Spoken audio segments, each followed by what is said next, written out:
नमस्कार, आप देख रहे हैं जनादेश में हूं आपके साथ प्राची सिंह। खबर शुरू करने से पहले एक नजर आज की हेडलाइंस पर। मुंबई में हिंदू संगठन ने आदि पुरुष का शो रुकवाया, दर्शकों को थिएटर से बाहर भेजा। छत्तीसगढ़ में हॉल के सामने हनुमान चालीसा का पाठ किया। मणिपुर हिंसा का 48वां दिन, फायरिंग में सेना जवान घायल। दुनिया के एकमात्र मार्केट में सन्नाटा, दुकानदार बोली इस युद्ध से सिर्फ तबाही। यूपी बिहार में हीट वेव से मिलेगा राहत, 10 राज्यों में बारिश का अलर्ट। असम में बाढ़ से 142 गांव डूबे, 1500 हेक्टेयर फसल बर्बाद। डीएमके नेता ने खुशबू सुंदर को बताया पुराना ढोल, पार्टी से बर्खास्त। पुलिस ने गिरफ्तार किया। तमिलनाडु के गवर्नर पर भी कमेंट किया था।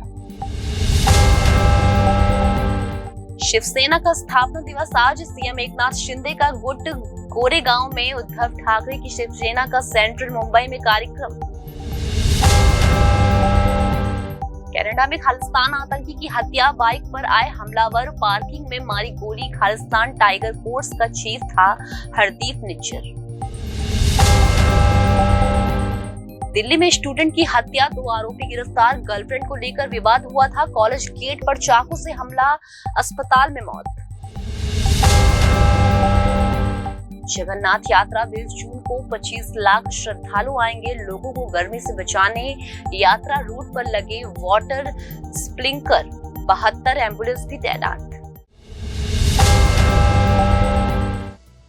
अब समाचार विस्तार से। प्रभास और कृति सनन स्टार्टर फिल्म आदि पुरुष को लेकर विवाद जारी है। मुंबई के नाला सुपारा में हिंदू संगठन के कार्यकर्ताओं ने रविवार शाम को फिल्म का शो रुकवा दिया।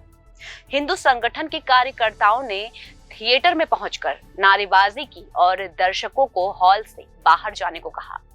इसके बाद शो रद्द कर दिया गया। छत्तीसगढ़ में बिलासपुर में रविवार की शाम हिंदूवादी संगठनों ने रैली निकाली। कार्यकर्ता नारेबाजी करते हुए मॉल के अंदर घुस गए। पुलिस ने इन्हें रोकने के लिए बैरिकेडिंग भी की, लेकिन तोड़कर मॉल के अंदर घुस गए। इसके बाद हॉल के सामने बैठकर हनुमान चालीसा का पाठ करने लगे। पुलिस ने उन्हें गिरफ्तार करके हटाया। इधर विवाद के बाद फिल्म मेकर्स ने विवादित डायलॉग पर बढ़ते विरोध को देखते हुए फिल्म के डायलॉग्स बदलने का फैसला किया। फिल्म के राइटर मनोज मुंतशिर ने रविवार को ट्वीट कर फिल्मों को लेकर सफाई दी और फिर कहा कि फिल्म से विवादित डायलॉग इसी हफ्ते हटा दिए जाएंगे। मणिपुर में 3 मई से कुकी और मैतेई समुदाय में आरक्षण को लेकर हिंसा जारी है। आज हिंसा को लेकर 48वां दिन है। रविवार सोमवार देर रात वेस्ट इम्फाल जिले में भीड़ ने फायरिंग की, जिसमें सेना का एक जवान घायल हो गया। उसे सैन्य अस्पताल में लीमा खोंग में भर्ती कराया गया, जहां उसकी हालत खतरे से बाहर है। स्पीयर कॉपर्स ने सोमवार को एक ट्वीट कर बताया कि 18 से 19 जून की रात कांटो सबल से चिंगमांग गांव की और भीड़ ने फायरिंग की, जिसमें सेना के जवान घायल हो गए। इलाके में ग्रामीणों की मौजूदगी को देखते हुए सेना ने कोई जवाबी कार्रवाई नहीं की। इलाके में सेना का फ्लैग मार्च जारी है। रविवार को भी सेना ने इम्फाल घाटी के फ्लैग मार्च किया था।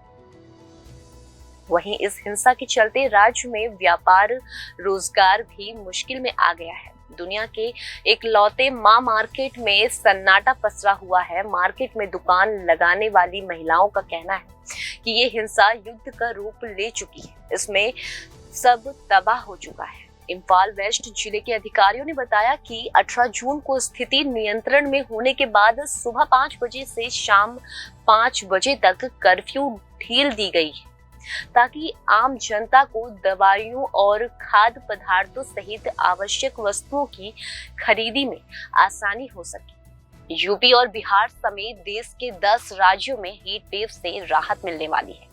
मौसम विभाग ने बिहार, मध्य प्रदेश और उत्तर प्रदेश, राजस्थान, गुजरात में बारिश का अलर्ट जारी किया है। अगले 2 दिन इन राज्यों में बारिश की संभावना है। असम में ब्रह्मपुत्र नदी उफान पर है, जिसमें बाढ़ की स्थिति बन रही है। 33,000 से ज्यादा लोग इससे प्रभावित हुए हैं। असम राज्य आपदा प्रबंध पदाधिकारी के मुताबिक बाढ़ के चलते 144 गांव में पानी भर गया है। पूरे असम में 1500 हेक्टेयर से ज्यादा फसल का नुकसान हुआ है। मौसम विभाग के राज्य में रेड अलर्ट जारी किया है और गुरुवार तक असम के कई जिलों में बहुत भारी बारिश की भविष्यवाणी की है। सिक्किम में भी बारिश हो रही है।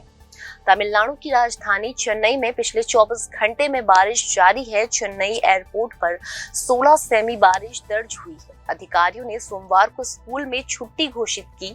वहीं यूपी में बलिया में स्वास्थ्य विभाग ने हीट वेव की वजह से 55 लोगों की मौत से इनकार कर दिया। रविवार को जिला अस्पताल के मुख्य चिकित्सा अधीक्षक डॉक्टर दिवाकर सिंह ने संवाददाताओं से बातचीत में हीट स्ट्रोक से मौत होने की जानकारी दी थी, जिन्हें अब हटा दिया गया है। उत्तर प्रदेश के स्वास्थ्य विभाग के डायरेक्टर डॉक्टर AK सिंह ने कहा कि मरीजों को सीने में दर्द, सांस लेने में तकलीफ और बुखार की शिकायत थी। तमिलनाडु में DMK नेता और प्रवक्ता शिवाजी कृष्णमूर्ति ने भाजपा महिला नेता और एक्ट्रेस खुशबू सुंदर को पुराना ढोल बताया। विवाद बढ़ने के बाद रविवार को उन्हें पार्टी से निकाल दिया गया। इसके कुछ घंटों बाद पुलिस ने उन्हें गिरफ्तार कर लिया। शिवाजी ने 3 जून को DMK के पूर्व संरक्षण कलेक्टर करुणानिधि के जन्म दिवस पर तमिलनाडु के गवर्नर RN रवि पर भी विवादित टिप्पणी की थी। उन्होंने कहा था कि हमने 2 अन्य मंत्रियों को कुछ विभाग बांटे थे। गवर्नर ने कहा था यह गलत है। अगर वो कुछ कहते हैं तो उन्हें उस पर टिके रहना चाहिए। उन्होंने कहा था कि मंत्रियों के प्रपोजल को स्वीकार नहीं करेंगे। अगर वो वाकई में अपनी मां से पैदा हुए होते तो अपनी बात पर टिके रहते, लेकिन बाद में वो पलट गए। वही DMK अगर कुछ कहती है तो उस पर टिकी रहती है, भले ही उसके लिए उन्हें अपनी जिंदगी का बलिदान ही क्यों न देना पड़े। खुशबू ने रविवार को ट्वीट पर शिवाजी के एक अनवेरिफाइड वीडियो शेयर की। वीडियो में शिवाजी भाजपा नेता पर गलत कमेंट करते हुए नजर आ रहे। इस वीडियो को लेकर खुशबू ने लिखा कि इस आदतन अपराधी का गलत कमेंट DMK में चल रही राजनीतिक संस्कृति को दिखाता है। आज शिवसेना का स्थापना दिवस है। महाराष्ट्र में शिवसेना के एकनाथ शिंदे गुट और उद्धव ठाकरे गुट इस मौके पर मुंबई में 2 अलग अलग जगह पर आयोजन कर रहे हैं। शनिवार को इसे लेकर उद्धव ठाकरे ने पार्टी कार्यकारिणी की बैठक की। शिंदे और उद्धव गुट दोनों ही गुट दावा करते रहे कि वे ही बाल ठाकरे की राजनीतिक विचारधारा के असली उत्तराधिकारी। स्थापना दिवस पर दोनों गुटों में बयानबाजी हो सकती है, क्योंकि दोनों गुट अगले साल की लोकसभा और महाराष्ट्र विधानसभा चुनाव के साथ साथ लंबे मुंबई में BMC चुनाव की तैयारी में लगे हैं। पिछले साल जून में सिंधे और पार्टी के 39 अन्य विधायकों ने महाराष्ट्र के तत्कालीन मुख्यमंत्री उद्धव ठाकरे के खिलाफ बगावत कर दी थी। शिवसेना के 2 हिस्से हो गए। इसके बाद शिवसेना NCP और कांग्रेस की महाविकास अघाड़ी गठबंधन सरकार में गिर गई। शिंदे ने इसके बाद भाजपा के साथ मिलकर सरकार बना ली। चुनाव आयोग ने पार्टी का नाम एवं निशान तीर धनुष शिंदे गुट को दिया। ठाकरे गुट का नाम शिवसेना रखा गया था। बाद में ये विवाद सुप्रीम कोर्ट तक गया। सुप्रीम कोर्ट ने फैसला दिया कि शिंदे सरकार बनी रहेगी।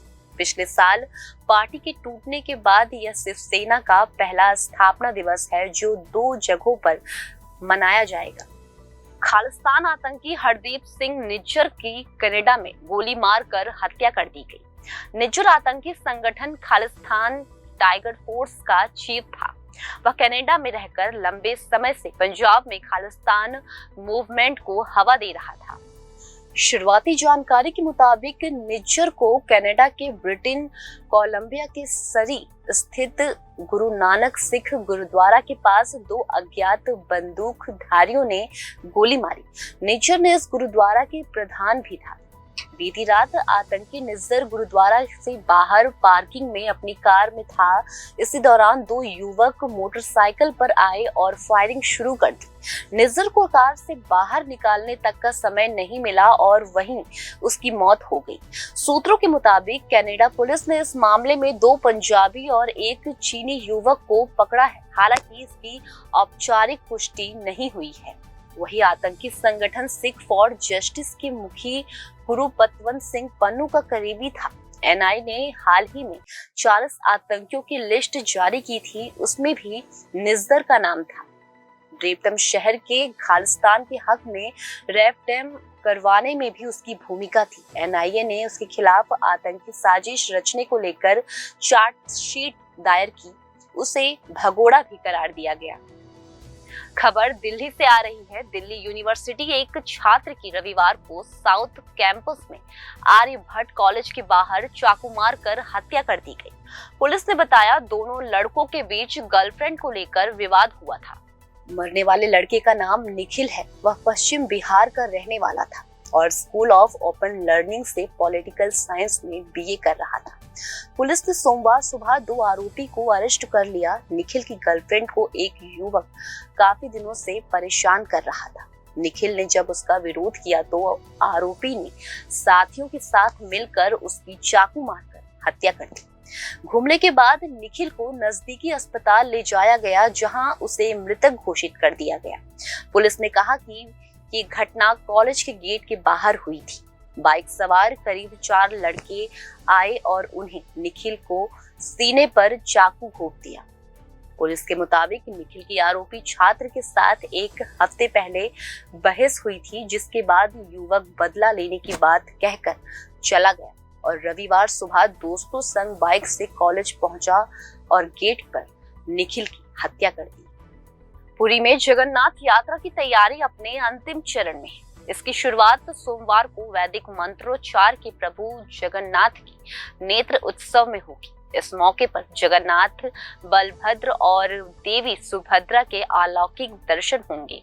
मंगलवार को प्रभु जगन्नाथ रथ पर सवार होकर गुंडीचा मंदिर के लिए प्रस्थान करेंगे। इस दौरान प्रशासन को 25 लाख लोगों के आने की उम्मीद है, इसलिए 170 प्लाटून पुलिस बल तैनात किए जाएंगे। पूरे शहर को 14 जोन 29 सेक्टर में बांटा गया है।